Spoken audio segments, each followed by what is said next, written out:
Welcome to the Making Disciples podcast. I'm so excited for our conversation today with Joe Horan. He is a pastor in Starkville, Mississippi. He also serves on our Replicate team.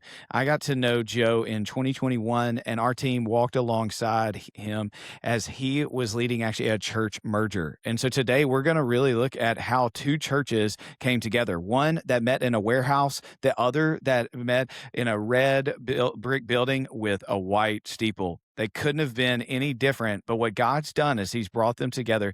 Joe is truly seeing a disciple-making movement at his church, Bridgeway. If you are, whether looking at a church merger or church revitalization, or if you are trying to lead a new culture at your church, Joe's story is going to be powerful as he took two very different cultures and created a new culture centered around disciple making. I'm excited for our conversation and our time together with Joe. Let's jump in. We are here with a good friend. Many of you know him. He is not just a pastor on our network, but he is also our collective director. And so he oversees all of our huddles and pastors who are getting trained every single week in our huddles all across the nation. And so Joe Horan, did I get it right? I feel like I should know that with more confidence. You should, but it's okay. It was close enough. So those Joe, old Irish names get tough. You know, look, we're from Louisiana. You and I both know that our phonetics is not the best. It's not. It's not. But I graduated from high school, so I was proud of that. You know, there you go. We're gonna roll along with it. So it's great to be here with you, Vic. Man, excited to have you here. Joe is a pastor in Tupelo, Mississippi. Share with us just a little bit, though. Joe, I feel like every time we're together, you've been all around I feel like I'm like, okay, he has Louisiana roots. He has Mississippi roots. Like he did this church plant. He did this church merger. Just give us quick, where have you been up into the conversation we're about to have today? Yeah, so grew up as a Louisiana kid, went to college at a state school in Louisiana, then went over to, started serving in churches there when I was in college, then moved to the Dallas-Fort Worth area for seminary and served on the south side of Fort Worth for a few years. And then the Lord moved us to Denver, Colorado. And so we served at a church on the southwest corner of the city, right by Columbine High School for about 3.5 years, man, loved it. And then found ourselves in southwest Georgia. So we went from western urban to southwest rural agricultural. And man, absolutely love southwest Georgia. It was, I think, just a great change of pace, a great place to start building our family. And then God moved us to Houston, Texas. And so we did another stint there in Houston. And then back in January of 2017, we moved here to Starkville, Mississippi, and came to revitalize a tiny church of about 39 people that was just trying to keep their doors open. And man, we were ready for a new season. I'd done worship ministry, children's ministry up until that point. And we felt God calling us to step in to the lead role and see if maybe something new could live and breathe here in Starkville in this place. And so it's been a wild 10 years, but it's been pretty amazing. Man, that's awesome. So 2017, you go to this church in Starkville, Mississippi. You says 30 people. Church revitalization. Here's what I'm excited is we're going to pick up the story there. And what I know of your story and what we'll kind of unpack together, what I love for those listening today is I think, Joe, you're going to see growth in this church in the years ahead from 2017. You're going to see a church merger, and then you're going to see God just, do some unbelievable, just growth explode. Yeah. And so I would imagine if we look at where you are today as a new church after a church merger and with the growth that you've seen, let's say what's the church now is what's the weekly attendance roughly? Yeah, weekly attendance is between 600 and 700. But most pastors will tell you what that means is that we're ministering to about 800 people that are coming through, and so it's been a pretty amazing journey just to watch that grow. And most of that has not been transfer growth. I think, which is the best part, is we're not bringing a ton of people from other churches. We're bringing a ton of people that aren't connected to church and don't know Jesus. And that's been really fun. Yeah. So that's what I love is we're talking you started church ed or you went for revitalization, Church of 30, 2017. You go through COVID, you go through a church merger, and then now we're seeing a new church there of 700. God's doing incredible things. So for our listeners, the conversation today, what I love is Joe is incredible at one, reaching the lost, that conversion growth. He is great leader of being able to cast vision and shape culture. And I think what's really interesting in today's conversation, which we'll get to, is it's two different churches that I'm going to be honest, when you first came to us and were like, "Hey, could you help us through this church merger process?" I was like, "Boy, these could not be two churches that seem on the outside looking in any different." And so we got to walk alongside you through the merger, Yeah. and it's been it's such a gift to watch what you're doing now. And so let's jump in to when that church merger starts. At that point, you were leading a church, it started at 30.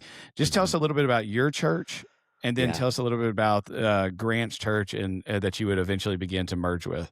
Yeah, so by 2020, we had grown from about 39 to about 130 to 140 people. And then in 2021, as everything was coming back from COVID, we found ourselves in this weird position where we all of a sudden just doubled. We went from like 130 to 140 to like 275, 280, like 300 by the end of 2022. Um, and we're packing out 2 services. We're looking at our building going, "Hey, either we've gotta do some pretty major things or we gotta start asking the questions if is there a new home for what we desire?" And our hearts at that point were really wanting to try to start walking a path of helping other churches revitalize, other churches discover some of the freshness that we had found, and so that was kinda where we were at the end of 2021, and actually the whole merger conversation came out of, us calling a church that we had a relationship with, we had done ministry with, and saying, "Hey, do would you wanna do VBS together?" And what we didn't know was that while we were in this season of almost like unexplained growth, they had been in a season of plateau and realizing that they had lost their reach into the younger generation. And so they had been praying for months about maybe even a year about what they needed to do if they were going to leave a legacy that was more than just a building, a legacy that was Yeah. more than just kind of slowly dwindling. And so we talked about PBS, and all of a sudden the conversation came to, "Hey, I would we be interested in maybe doing something even deeper?" And that's kinda what Mm. sparked the whole journey. I love that. That's not surprising that that's where that starts because I think if you know Joe and what I know of you is like you have such a kingdom heart and such a like collaborative spirit. And so I know even now you're like partnering with other churches to reach the community through specific outreaches. And I think that's what I love is like you and Bridgeway, like you're not always doing it alone. You're trying to do it with others.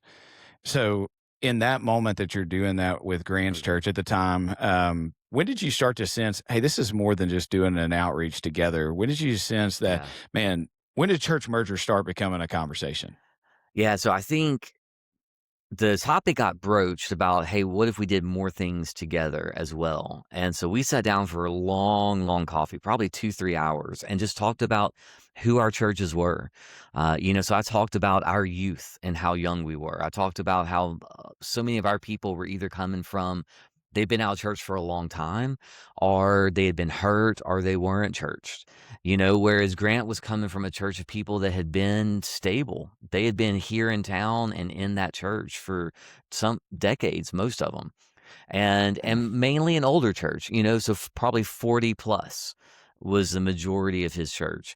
And then when we started talking about where did we struggle, and as he talked about struggling to reach the younger generations and to find freshness and almost like that natural ability to pivot. I was talking about where we were strong in that.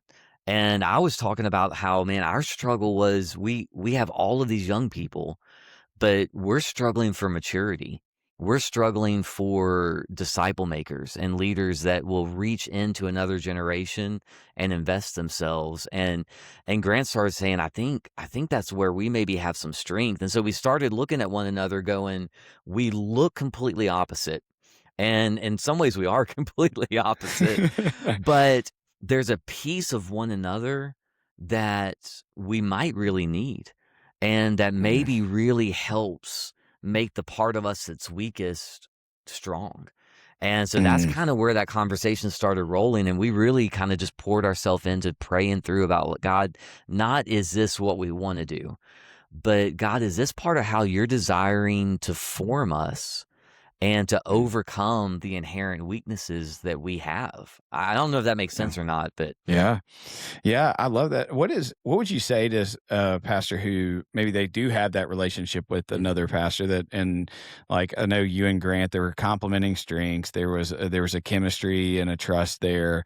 What would you say to the pastor that maybe church merger is a conversation that like they're yeah. entertaining or they thought of? Like, how do you discern if it's just like, man, this is somebody that I root for and that I like want to be a friend to and champion their church versus, hey, we need to do this together. What would you say to that as they discern a Yeah. church merger? Yeah, I think I would say 2 things. First, if there is any lack in your prayer life, then you better fix it, because it's gotta be prayerful, man. I mean, the amount That's of great. prayer that we spent individually and as a church, as 2 churches, just you've got to be more prayerful than I think at any other moment in my ministry. And then I think you've gotta be more honest than almost any other moment in our ministry. You know, I looked at Grant in the first conversation and I said, "Look," I said, "I'm gonna try to blow this thing up every time we talk." And he said, "What do you mean?" And I said, "I'm gonna be so honest that it's gonna be painful. And if I can't explode this thing," I said, "in our conversations," I said, "even in conversations with my own leadership," I said, "then what I'm gonna look at is if the Holy Spirit can overcome that type of brutal honesty, then he's working in it." So I think you've got to be prayerful, and I think you've got to be honest and not be afraid of disagreeing, not be afraid of the tension, because the truth is this wouldn't have worked if we hadn't wrestled those tensions. This Mm. wouldn't have worked if we hadn't been honest about the all the ways that people said it couldn't work. I mean, look, my best friend, when I called him and told him, said, "Look," he was like, either people are gonna write a book about you or you're gonna get fired. And I was like, I don't want either of those things. Like, I don't want anybody to write a book about us, but I would love to keep my job, you know? And he was like, I think there's only one or two ways this is gonna go, you know? That's Uh, good. and so I think prayerfulness and honesty have got to be the two key components. I love that, and I think too the conversation today, whether somebody's looking to do a merger or if they're trying to lead culture change and Yeah, revitalization, so much of this, what you had to do was to create a new culture and overcome two separate cultures and yeah, create that's a right. unified single culture. So I think so much of this, these principles apply beyond church merger. I love though the idea of being honest and just like, look, I'm going to try to blow it up and like and if we can get through this, then we know we can get through what's ahead. Because I Yeah. think you said earlier, what are the complementing strengths and why? Okay, like it's almost like a puzzle piece. It fit. Mhm. Okay, let's talk about the other side of that. Because what I remember sitting in the room is I felt a little bit like your friend, where I Yeah, was like, I totally in faith we see it. I totally think this can work. And these are two very different yeah, leaders, two very different demographics of churches, two very different cultures. The one thing I still remember, you guys were meeting in a warehouse, and if you know Joe and you ever like Joe is unbelievable at reaching those that um the not the typical church person. Like yeah, Joe is passionate about reaching is going for conversion growth, those that are lost, those that are overlooked. And so I think your group was meeting in a warehouse and in some ways it's kind of like a hey, we don't do the traditional church white yeah. steeple thing.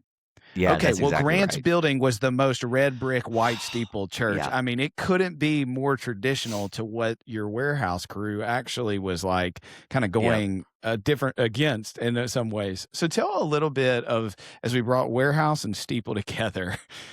How was that bringing those cultures? What were the challenges there, and how did you overcome them? Yeah, well, so first, I think I need to say, like, we were not meeting in, like, a cool warehouse. This was not like a hipster coffee shop warehouse. This was like a metal building manufacturing facility type warehouse, right? So I think that's important because, it was not a cool factor. It was just that was the building that we owned, that the church was planted in. But more than I could have anticipated, it shaped who we were because a lot of our people were people that they didn't want to be in a traditional church. Either they had come Mm, from that and they didn't want to be there anymore, or they had been avoiding that. And so coming into our space felt different and safe in a way that they were willing to give Jesus a shot and listen to the gospel that we were proclaiming. And yes, Calvary was red brick, white steeple, and what we were asking our people to do was to leave the warehouse and sell it and come over to the red brick, white steeple. In fact, I think the joke, uh, and maybe it wasn't a joke, it was just we said it jokingly, was that the columns out front were judging us every time we drove up, you know? And, but it was a real tension, and part of that tension was we would have said before the merger, my church, that we were a church that didn't care about its building. When the truth is, we didn't care about the building as long as it didn't look like this. And wow. all of a sudden, we had to confront inside of us that, you know what, we do care about the building. And is the building going to be more important than the mission? And and so that was for my people, that was a really hard tension to be honest about. And I had to listen. As a leader, I would tell you, like, if you're going to lead a group through that type of culture change, a big part is, can you be confident enough in what God is doing that you can listen to your people say, I don't know if I want to go there. And can you look back at them and say, I get that. And that's valid. And here's why I think it's worthy for us to even think about it and pray about it. And I don't know if anyone should give me the accolade of being good at changing culture as much as I think God has used my ability to look ahead and say, hey, this is what is possible. Yeah, And and it's gonna require these things, and some of these are gonna be fun, some of them are gonna be exciting, some of them are gonna be really, really hard. But if we do this together, and if God is leading us down this path, this is what could be possible. And yeah. I kept trying to say that. So one of the things that we kept saying to our people, and maybe this will be helpful, is look, we're not trying to build a bigger boat for those of us that are already in it. Mm, This is not about bringing two churches together, building a bigger boat, a nicer boat, a flashier boat. We looked at our people and said, this is about us coming together to reach the thousands of people in our community that are still in the water, and they yeah, need someone that can get to them and help them get into the boat and into where yeah, Jesus is. And that was, I think, a really helpful mental picture for Grant and I to yeah. keep ahead of our people. See, I think what you just said there, Joe, and you do it so naturally, but just to kind of slow it down, I think when our people don't have vision, they Mm, end up latching on to something else. yeah, And I would say even when they do have vision, we just naturally there's certain things like the warehouse. Like, I mean, okay, they didn't. Your people probably didn't even realize how important that building was to them. yeah, It represented something of them, and what you had to do was give a vision that was bigger than a building. Well, I think it's yeah, true whether you're doing church merger or not. It's like the vision is bigger than your favorite program. yeah. That's That your right. vision is bigger than your preferences or your worship style. Whatever you're trying to bring change in, and your people are latching on and saying, "No, don't mess with this. Mm, Don't change this." And what it is, we have to give them vision. We have yeah, to rise yeah, above it and say, that building, that program, your worship style, it serves a greater vision. yeah. That's And right. let's hold to the vision and let's then choose the worship style, the building, all these Yeah. things that best accomplish that. And so I just encourage what you're saying is like, I think that's where you elevated vision. Mm. And I think, and that's what got them above that. Just, we love this building, or these are our type of people. Yeah. And so, take us to that idea, because if we look at how you brought vision, so now you've got two different churches, two different contexts. You then come together as one church under a new name. I love the name. I love the meaning behind it. Share with the name of the new church and Yeah. and how you got there.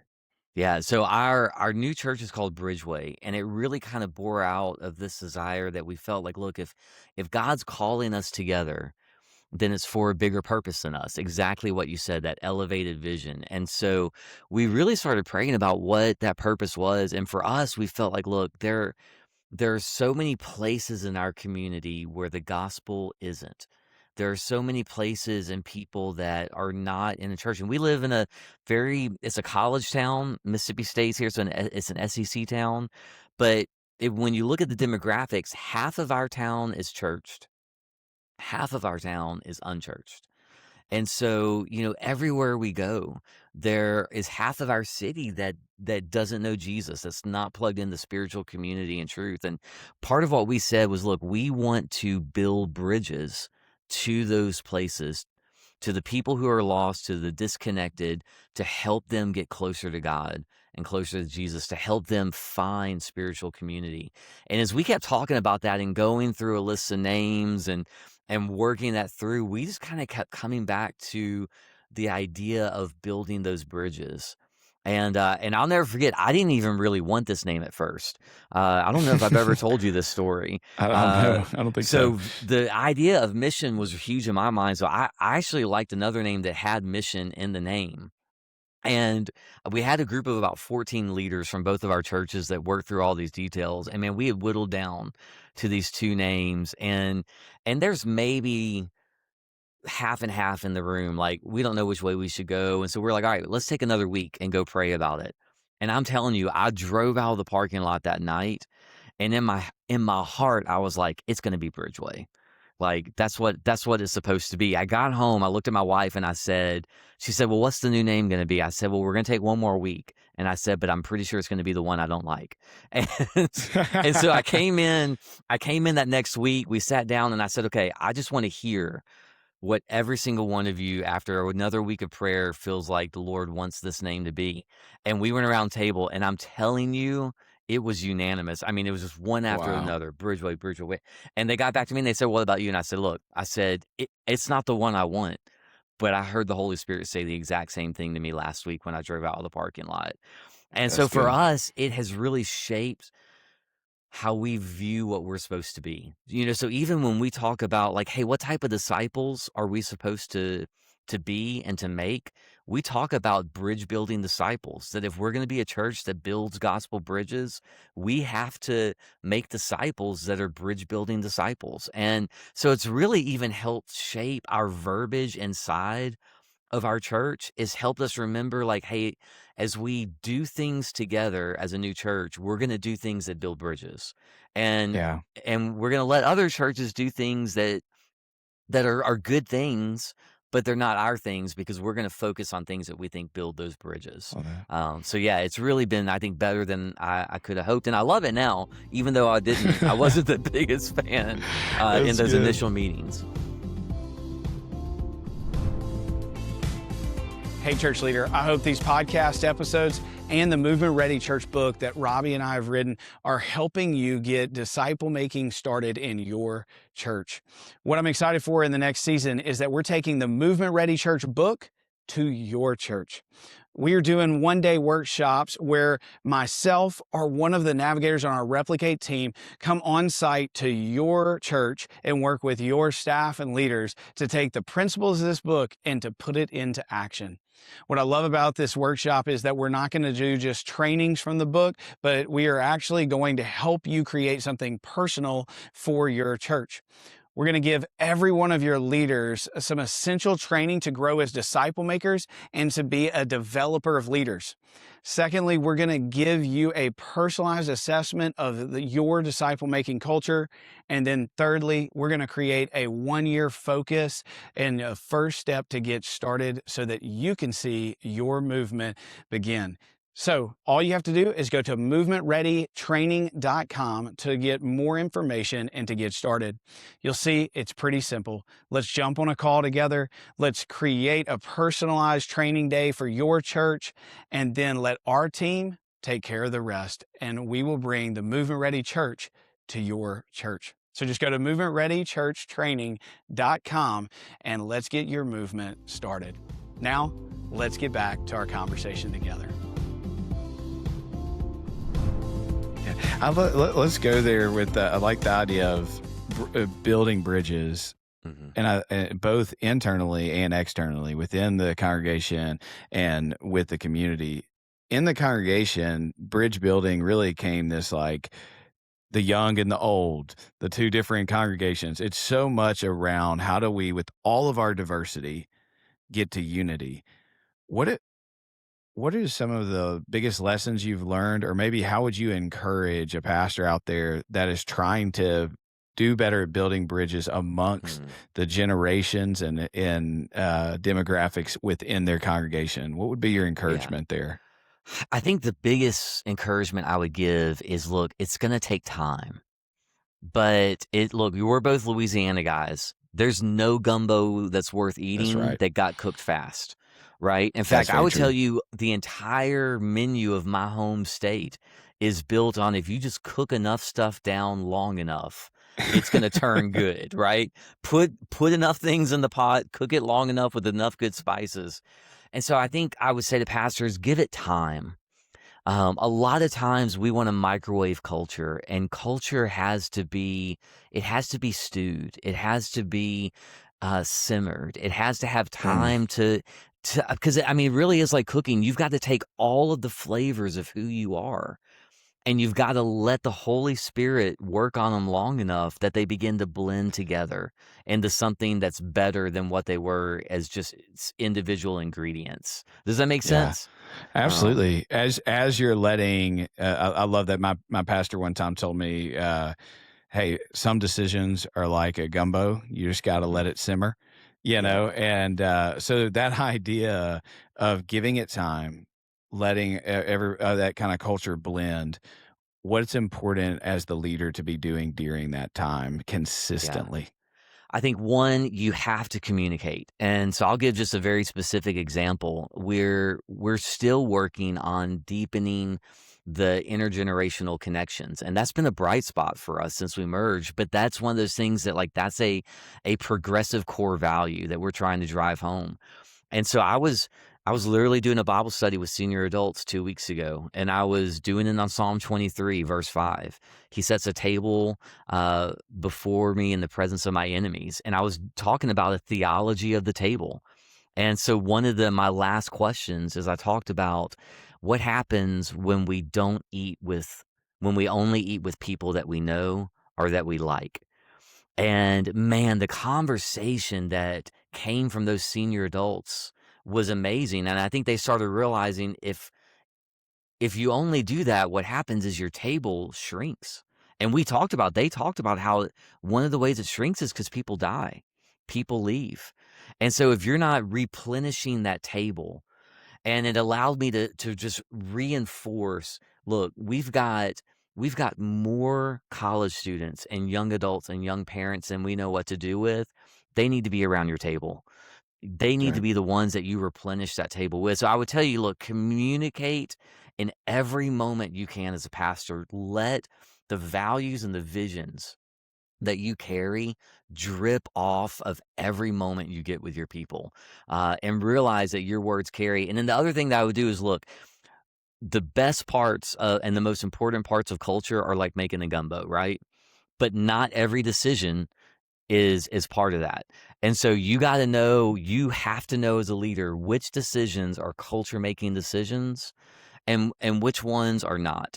And if they're not, then then make them fast, make them quick, make them honestly, but don't worry about them. And but if we take the small decisions that don't affect our culture and we draw them out like they're the same as the big decisions that do affect our Yeah. culture, our people will never learn the difference between the two, right? Yeah. So, yeah, That's good. communication and clarity is maybe like if you want the Baptist, Yeah, yeah.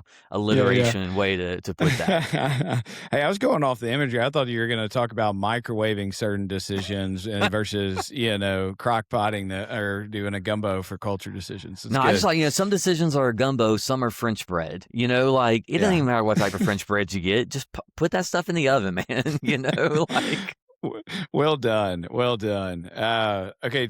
The other thing that you do really well, and you said here, is how you engage the community. And mm, you talked about the growth that you're having is more conversion growth than transfer growth. yeah. So, for the pastor out there that wants to see more of that conversion growth, maybe they're seeing only transfer growth.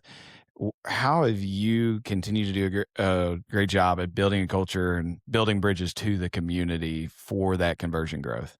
Yeah, the first thing that we did that I think was really powerful is that we looked for the places in our community that nobody else was going to. Mm, And we said, "Look, let's go be a help. Let's go be a light.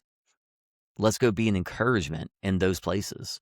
And trust that we're going to take the gospel with us and then be ready to give a reason. Peter says, be ready in every season to give a reason for the hope that's within you. And so we just said, look, local schools, parks, local nonprofits, man, we're everywhere that we could, where we were like, that feels like churches should be more involved here, but it's been a struggle. So we're going to lean in and try to get involved in that space. And for a small church, when we were revitalizing, it was amazing how big an impact that had. And I would tell a pastor of even a small church, I mean, we had 40 people. The first time we did a community outreach service day, I think maybe we had 40 people that did it. We were like averaging 70 at that point. And so I would yeah. tell even pastors of small churches that are probably look in the mirror and say, we can't make that big of a difference. I would say, yes, you can, because your presence carries the power of the Holy Spirit with you. And so even if you're not a large church, man, every time you go out, the gospel and the Holy Spirit are going out with you. And you give space to that, you give time to that. And I think God can do powerful things with it. And so it's opened up. Yeah. Like one of my favorite stories was we had been doing community outreach stuff, and a friend of mine had met a woman that ran a bakery. She made cinnamon rolls, like ran a bakery called Big Buns here in town. I was like, well, that's the best name ever for a cinnamon roll place. And he was like, but man, he was like, I don't think she's plugged into any church. He was like, I don't even know if she's a Christian. And so we were getting ready to do some breakfast for a local school. And I was just like, you know what? We can go buy some cinnamon rolls and I can just have a conversation. And she ended up becoming one of our key leaders all the way through the merger over those years. But it came from that marriage of we were already doing community outreach and we just used it as a platform to make connections and to take the gospel with us. And so I think it doesn't matter your size. Any of us can do that. Yeah, I love that. What else as you think about that now that you guys are into, so that was 2022, right? Yeah, so fall of 2022 is 2022, November is when we merged together to form Bridgeway. so in 2022, now 4 years in, tell us a little bit, what's God done since coming together in it? Share a little bit around, I know you said it's grown now 6, Mhm. 700 regularly, but as I know your story, there's so much more around the culture of disciple making. There's Yeah. so much more about the people that you're reaching and how that vision really has taken hold. So share a little bit about what God's been doing over the last 4 years since the merger kind of solidified. Yeah, I think the coolest thing for us is that evangelism and discipleship have really come together to form this value of disciple making in a way that like I couldn't have imagined. And Mm, so it's part of our our conversational DNA now. We talk about making disciples constantly. Our students talk about it. They witness on campus at Mississippi State and then bring those that they're witnessing to church, or they witness to them, they lead them to the Lord, and then they get to baptize them. And so even just building a culture where we've demystified the pastoral office to where we're like, no, look, you're going to make disciples as much as we are, and you're going to witness to them, and we're going to teach you how to help them grow. You're going to baptize them, and so it's helped us begin the process of activating our people as we go. And I think it's also helped us to be able to reach out to the cultural Christian, especially under the age of 40, that has been uncomfortable with staying in the mode that they grew up with, right? I grew up in church. I grew up in a Mississippi Baptist church, and so I've done this version of church my whole life, but it feels like there ought to be more. And it's allowed us to come alongside and say, hey, look, there is more. It's called being a disciple maker, and this is what it looks like. And so, Yeah. one fun picture of that is the D group I lead on Tuesday mornings is me. It's two retired guys that are both like, they're just bosses, man. They're rock solid. And I had a college student that's engaged that a few weeks ago was like, hey, I really want to be in a D group with some older guys. Do you think you could help me with that? And I just looked at him and I said, I got a spot. I said, but you got to bring your A game, because the guys you're going to sit with are rock solid, man. And so he's been in now for like 3 weeks with us, and he came out with a Here Journal entry this past Tuesday morning, and in First Kings chapter 6 of all places, that like just put us on the floor. It was so good. It was so deep. It was so well applied that, in fact, me and one of the other guys who's, ex-military, retired in his 60s, were still talking about it last night when we saw each other in our midweek men's group. And so watching the generational lines form as a church over the last 3 years has been really, really special. That's And awesome. then just the outreach. We've baptized twice the amount of people as were in the church that I came to revitalize in just the last 3 years. And Yeah. like, that's a pretty cool deal to think about as a Us. pastor. I love that. Man, so good. I think your story, what I love about it is it's bringing two churches together, and it's a church merger. And not everybody's going through that, but I do think many pastors are trying to bring a culture change to it. Yeah. And sometimes it can feel like you're bringing two churches. I was talking to the pastor just yesterday, and he's like, "We have two churches. I have two." I said, "So who on your leadership team needs to be a part of a process with us?" And he goes, "Which leadership team?" And I was like, "Yeah, like, who would you say?" He goes, "No, I've got two of them. I also have Oh, two man. services. Yeah. I also and he just like he was a new Yeah. pastor coming in, and he just said, "We are two different Mm, services. We are two different groups of people. We're two different leadership teams." And so I think yeah. so much of the principles you're saying is bringing people together. One kind of final piece there. We journeyed together for about, I guess it was 9 8, months 9 almost. months, Yeah. yeah, around getting clarity, as we talk about that organizational clarity, getting the Yeah. clarity of what is the new culture that we're gonna create together, and really codifying that, putting words to it in a way that could actually make Yeah. us get to that unified culture. When you look back on that season, what was most helpful for you, and what kinda helped you, get to where you're able to experience what you're experiencing now?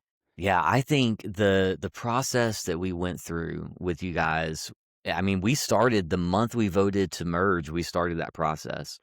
And because we felt like we needed somebody that could walk with us so that we could begin finding shared language and defining those things not as mine and yours, but as ours. Oh, that's good. And I really think, like, that process has been better for us than I could have ever hoped. It gave us something that felt like ours. It gave us language to teach. It gave us things to keep going back to say, okay, if this is what a bridge building disciple looks like, not a Starkville community disciple or a Calvary disciple, but a bridgeway disciple, are we doing that? And are we teaching that? Are we calling our people to that? Um, and I also think it more than I would have thought, it helped us within the first year and a half go from two distinct churches that came together to I had a college student that came in. It was almost a year after we finished with y'all, Vic, and he came in and he just straight he was a graduating senior. I discipled him, and so I asked him the question. I said, "Hey, man, what do I need to hear from you? Like, what do you need to say to me that you think I need to hear?" And he goes, "Joe," he said, "we're further down the road." He said, than you guys realize we are." He said, "You need to stop talking about who we were before, and you need to turn the corner and grab hold of who we are now." And it was like, I'm telling you, like, Come it was on. one of those crystallizing moments for me of realizing, okay, it's time to let the past be the past, and God, you've given us a new identity. And if you asked 75% of the people that are here on a weekend now, they would not even know that we used to be two distinct churches. Because we Wow. mention it every once in a while, but it's not the core of who we are. Now the core of who we are is Bridgeway, and the mission and the values and what we're striving to do together. And I think that's like my favorite part. And the process that we did was so huge in helping Mm. us to find that, apply it, and then really realize, like, hey, once you get it on paper, now you got to figure out how to make it a reality, That's right? right. Because That's paper is right. one thing, but I think, and that's been my favorite part, is like still just working out, like, how do we keep making it a reality? It's good. I love that. Hey, take that last piece there and Yeah, final word for those listening to pastors who maybe have multiple cultures and they're trying to get their new culture. To the pastor that's really trying to not just look to the past that has had maybe a diverse expectation and culture and wants to go towards that new disciple making future. yeah. What would be your words of encouragement as we finish today to them? Yeah, I think my words of encouragement would be, one, you have to know where you're going.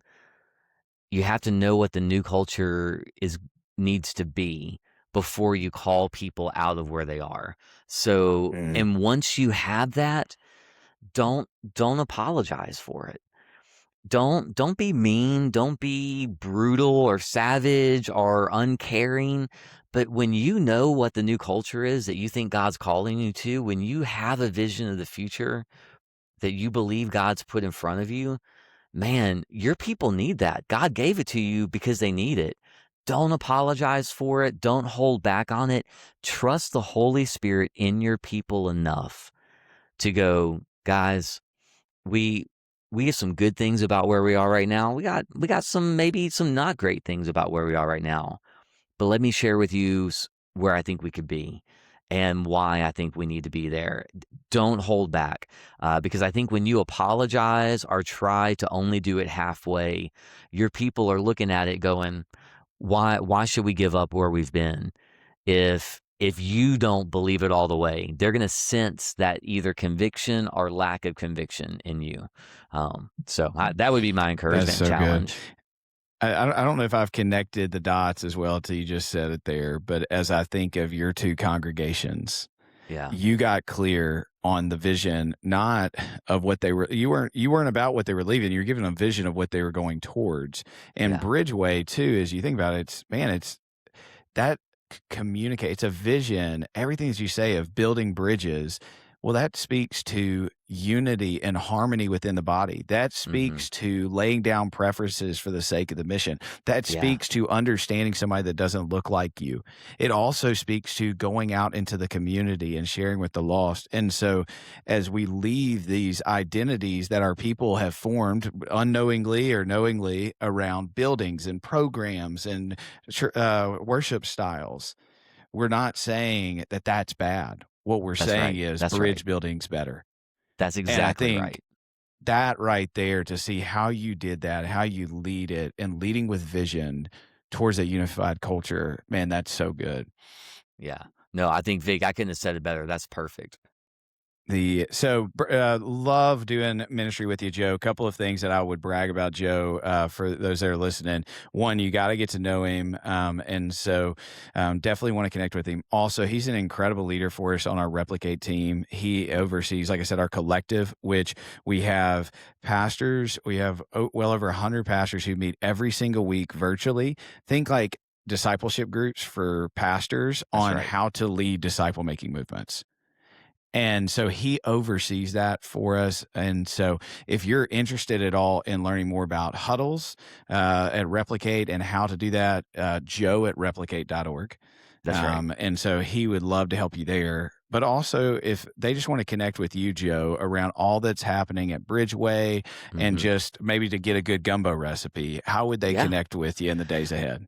Yeah, so look, you can email me at my Replicate email, joe@replicate.org, or at my church, joe@bridgewaystk.org. You can look me up on Facebook and Instagram. And look, if I can help, I've got all the resources that we used, and I don't own any of them. And so if there's a church or pastor that's listening to this and they're thinking about a merger, they're thinking about how to change those things, or just maybe honestly they're swimming and they feel like they can't get their head above water. Look, reach out and let's have a conversation about how we can come alongside you and help you. And that was really what Replicate did for me in early 2021. And it's the whole reason I'm working with them and I'm here with Vic now, is because I was struggling to keep my head above water.